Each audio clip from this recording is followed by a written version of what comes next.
Perkenalkan, nama saya Noval Istianto, NPM 194100042. Saya di sini akan mempresentasikan tentang bab 2, yaitu komunikasi bahasa. Hakikat bahasa. Bahasa adalah sebuah sistem, artinya bahasa itu dibentuk oleh komponen-komponen yang berpola secara tetap dan dapat dikaedakan.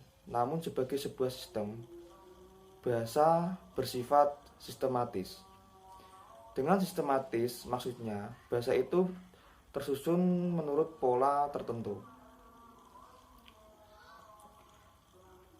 Sedangkan sistematis artinya sistem bahan yang bukan merupakan sebuah sistem tunggal, melainkan terdiri dari sejumlah subsistem morfologi, subsistem sintaksis, dan subsistem leksikon.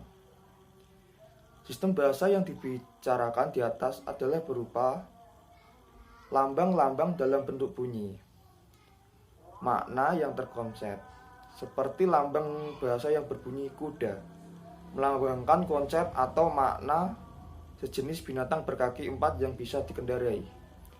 Lambang bunyi bersifat arbiter, artinya hubungan antara lambang dengan yang dilambangkan tidak bersifat wajib, bisa berubah, dan dapat dijelaskan mengapa lambang-lambang tersebut mengkonsepi makna tertentu.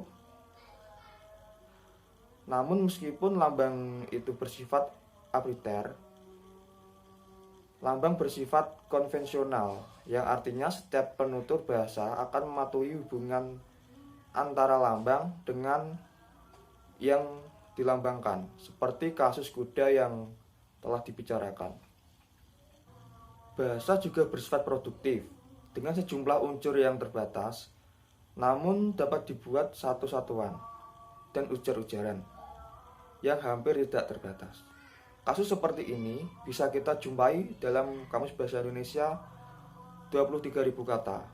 Dalam kamus tersebut dapat dibuat ratusan hingga ratusan juta lagi.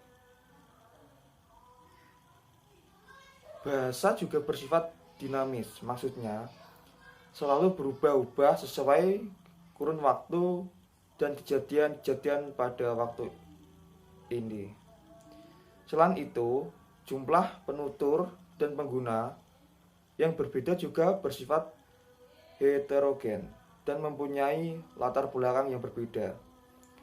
Maka pada akhirnya bahasa itu sendiri mempunyai banyak ragam. Contohnya Surabaya, Jogja, Banyumas, Pekalongan. Walau secara keseluruhan daerah tersebut menggunakan bahasa Jawa, namun bahasa yang digunakan mempunyai perbedaan dan bahasa bersifat manusiawi.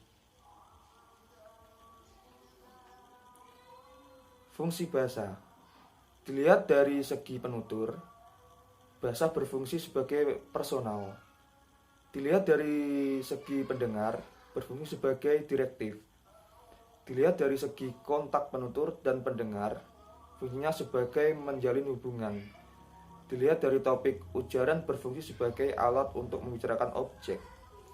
Dilihat dari segi kode, yang digunakan berfungsi membicarakan bahasa itu sendiri, sedangkan jika dilihat dari segi amanat, berfungsi sebagai alat untuk menyampaikan gagasan, pikiran, dan perasaan. Dalam konsep sosiolinguistik, bahasa adalah alat, berfungsi untuk menyampaikan pikiran. Lebih luasnya, bahasa dapat dilihat dari sudut penutur, pendengar, topik, kode, dan amanat pembicara. Dari sudut penutur, bahasa bersifat pribadi. Si penutur menyampaikan sikap terhadap apa yang dikontraknya.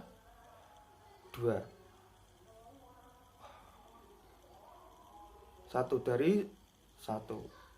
Dari sudut penutur, bahasa bersifat pribadi. Si penutur menyatakan sikap terhadap apa yang dituturkannya. 2. Dalam sudut mendengar, bahasa bersifat rediktif, mengatur tingkah laku pendengar, yaitu si pendengar melakukan kegiatan sesuai dengan yang dimaui si pembicara. Dilihat dari sudut topik ujaran, bahasa sebagai referensif, maksudnya untuk membicarakan objek peristiwa yang terjadi sekeliling penutur. Hakikat komunikasi. Sebagaimana yang kita ketahui, bahasa merupakan alat untuk berkomunikasi. Komunikasi adalah proses penukaran informasi antar individu melalui simbol, tanda, atau tingkah laku yang umum. Komunikasi bahasa. Dalam komunikasi bahasa, terdapat dua macam komunikasi. Searah dan komunikasi dua arah. Dalam komunikasi searah, si pengirim tetap sebagai pengirim dan si penerima tetap menjadi penerima. Sifat dari komunikasi searah lebih pada pemberitahuan, contohnya seperti khutbah di masjid, gereja, tanpa melakukan tanya jawab. Sedangkan komunikasi dua arah, si pengirim bisa menjadi penerima. Si penerima bisa jadi pengirim, contohnya dalam rapat, diskusi, perundingan. Sebagai alat komunikasi, bahasa itu sendiri terdiri dari dua aspek, yaitu aspek linguistik dan aspek non-linguistik. Aspek linguistik mencakup tataran fonologi, morfologis, dan sintaksis.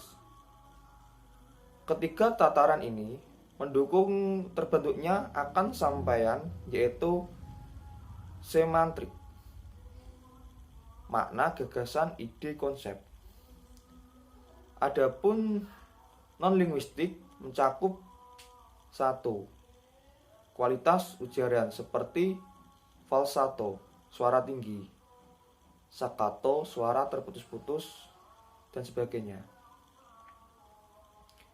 2. Unsur supra segmental, yaitu tekanan atau stres, nada atau pitch, dan intonasi.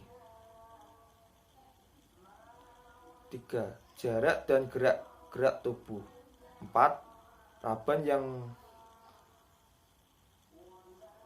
berkenan dengan indera peras.